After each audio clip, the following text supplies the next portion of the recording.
जय हिंद साथियों, मैं आशीष कुमार राजपूत।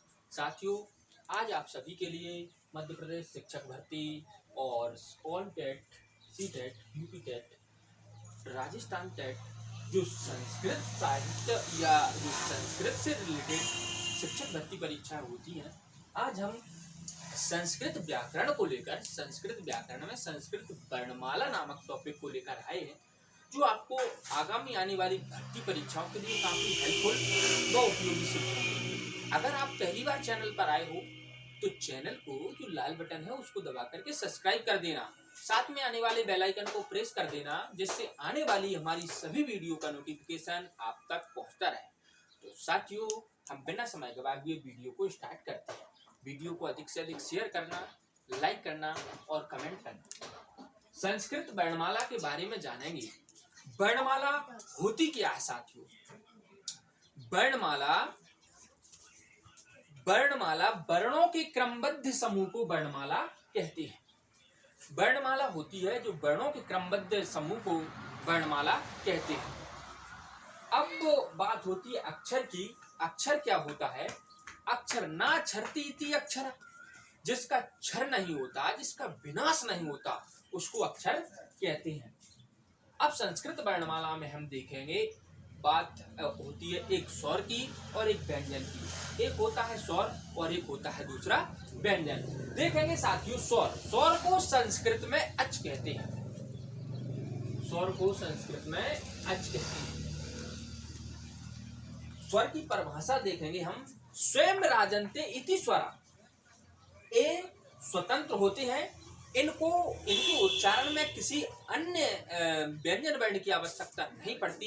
ये अपने आप में स्वतंत्र होते हैं और इसलिए इसकी परिभाषा है संस्कृत में स्वयं राजन्ते इति स्वरा।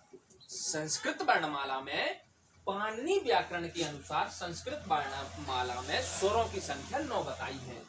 तो याद कर लेना है दोस्तों, नोटबुक निकालिए और नोट करते जाइए फॉन्ट वाइज फॉन्ट कि संस्कृत वर्णमाला में जो कुल स्वर है, टोटल स्वर है, उनकी स्वर संख्या लिखना है 9। देख लेते हैं साथियों कौन कौन से स्वर हैं। छोटा आ, छोटी ई, छोटा उ, ऋषि, लिरी, ए, ओ, आई, औ। इन 9 वर्णों को संस्कृत में स्वर माना गया है। प्रत्याहार होते हैं अचा नाम स्वर, अच को ही स्वर कहते हैं। जो 4 जो महेश्वर सूत्र हैं 14, उनमें जो प्रथम 4 सूत्र हैं, उन 4 सूत्रों में स्वरों का वर्णन किया गया है। एक बार हम व्यंजन की भी परिभाषा देख लेंगे।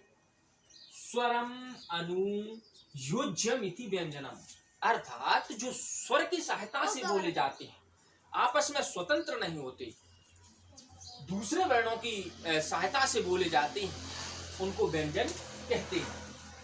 अब हम टाइप ऑफ स्वर, स्वरों के प्रकार के बारे में देखेंगे। स्वर कितने प्रकार के होते हैं? स्वर के प्रकार है जो हम देखेंगे मात्रा के आधार पर स्वर। मात्रा के आधार पर स्वर के प्रकार, मात्रा के आधार पर स्वर 3 प्रकार की होती हैं। पहला ह्रस्व स्वर, इसको लघु स्वर कहते हैं या एक मात्रक स्वर कहते हैं। दूसरा आता है दीर्घ स्वर और तीसरा आता है अपना प्लुप्त स्वर। अब इनके बारे में एक लाइन है, कविता सूक्ति है। एक मात्रो ह्रस्वो द्विमात्रो दीर्घोच्यते, त्रिमात्रास्तु प्लुप्तो गेयम व्यंजनम च अर्धमात्रिकम। एक मात्रा वाले स्वर को ह्रस्व स्वर कहते हैं, 2 मात्रा वाले स्वर को दीर्घ स्वर कहते हैं और त्रिमात्रास्तु गेयम प्लुप्तो, यानी 3 मात्रा के स्वर को प्लुप्त स्वर कहते हैं। इनका एक एक करके हम वर्णन करते हैं। ह्रस्व को लघु कहते हैं, यानी एक मात्रक स्वर। इनके उच्चारण में बस कम से कम 1 मात्रा का समय लगता है, उसी को हम ह्रस्व स्वर कहते हैं। जैसे छोटा आ, छोटी ई, छोटा ऊ आदि। दीर्घ मात्रक स्वर को द्विमात्रक स्वर भी कहते हैं। इनके उच्चारण में 2 मात्रा का समय लगता है, इसलिए इसको दीर्घ स्वर कहते हैं। जैसे बड़ा आ, बड़ी ई, बड़ा ऊ इत्यादि। प्लुप्त गेयम, विलुप्त जो संस्कृत में विलुप्त को त्रिमात्रिक स्वर की श्रेणी में रखा गया है। इसके उच्चारण में 3 मात्रा का समय लगता है। जैसे ओम, हम किसी का संबोधन करते हैं, ओम, लंबा किसी को खींचते हैं, उसको ही विलुप्त स्वर कहा जाता है। अब हम देखेंगे रचना के आधार पर स्वर। रचना के आधार पर स्वर होते हैं 2 प्रकार के, एक मूल स्वर और दूसरा होता है संयुक्त स्वर। मूल स्वर किसे कहते हैं? मूल स्वरों की संख्या 5 है। मूल स्वरों की संख्या 5 है।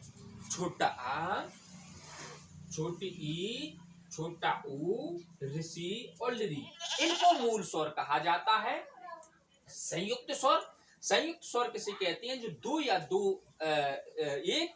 2 स्वरों से मिलकर बना होता है, उसको संयुक्त स्वर कहा जाता है। जैसे ए, ओ, आई, औ, इनकी संख्या 5 है। मूल स्वरों की संख्या 5 है और संयुक्त स्वरों की संख्या 4 है। तो कुल मिलाकर के हमारे स्वरों की संख्या हो गई 9। तो स्वरों की संख्या कितनी है दोस्तों? 9। अब बात करते हैं हम व्यंजनों की। व्यंजनों की संख्या हमारी संस्कृत वर्णमाला में पाणिनि मुनि के अनुसार 33 मानी गई है।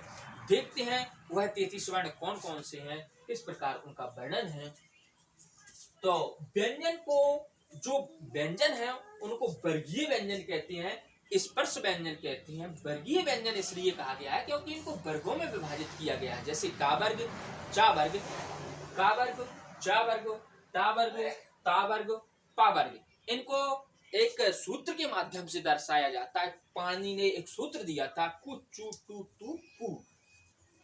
इनकी संख्या टोटल 25 यानी 25 है। 5 का वर्ग होने के कारण 25 इसमें जो व्यंजन निकलते हैं, स्पर्शीय व्यंजन। क्वेश्चन आ जाए, लगा दोगे दोस्तों? अगर तुमसे पूछ ले स्पर्शीय व्यंजनों की संख्या तो 25 लगाना, वर्गीय व्यंजनों की संख्या 25 लगाना है। तो हर वर्ग में 5 अक्षर हैं। देखेंगे साथियों, का वर्ग में का, खा, गा, घा, अना। चा वर्ग में चा, छा, जा, झा, या। टा वर्ग में टा, ठा, डा, ढा, ना। ता वर्ग में ता, था, दा, धा, ना। पा वर्ग में पा, भा, बा, भा, मा। इस प्रकार साथियों, अब अंतर्वर्गीय व्यंजनों की संख्या, जो अवर्गीय व्यंजन, अवर्गीय व्यंजन है, इनको इन 25 वर्गीय व्यंजनों की श्रेणी से अलग रखा गया है। तो जो इनकी संख्या होती है कुल मिलाकर के आ, उनके अंतर्गत 2 श्रेणियों में डिवाइड है। पहला है अंतस्थ व्यंजन। अंतस्थ व्यंजन यणु अंतस्थ, यण प्रत्याहार के अंतर्गत आने वाले वर्णों को अंतस्थ वर्ण कहा जाता है। जैसे या, रा, ला, वा, ये 4 वर्ण ही अंतस्थ वर्ण हैं। अब दूसरा आता है ऊष्माणा। 4 अंतस्थ वर्ण है, 4 ऊष्म वर्ण है। जो सलो ऊष्माणाम, उस सल प्रत्याहार के अंतर्गत आने वाले वर्णों को ऊष्म वर्ण कहा जाता है। जैसे सा, सा, सा, हा, तीनों सा और हा, ये ऊष्म वर्ण कहे जाते हैं। अब यहाँ पर हम काउंटिंग करेंगे। 25 स्पर्श वर्गीय व्यंजन और 8 कितने हो गए? 33। इस प्रकार व्यंजनों की संख्या कुल मिलाकर के होती है 33। एक को जो अम होता है, अम, इसको कहते हैं हम अनुस्वर, और जो अहा होता है उसको कहते हैं विसर्ग। और जो इस प्रकार कुल व्यंजनों की संख्या होती है 33 यानी 33, और कुल जो स्वर है उसकी संख्या होती है 9। कुल वर्ण इस प्रकार होते हैं पूरे 42।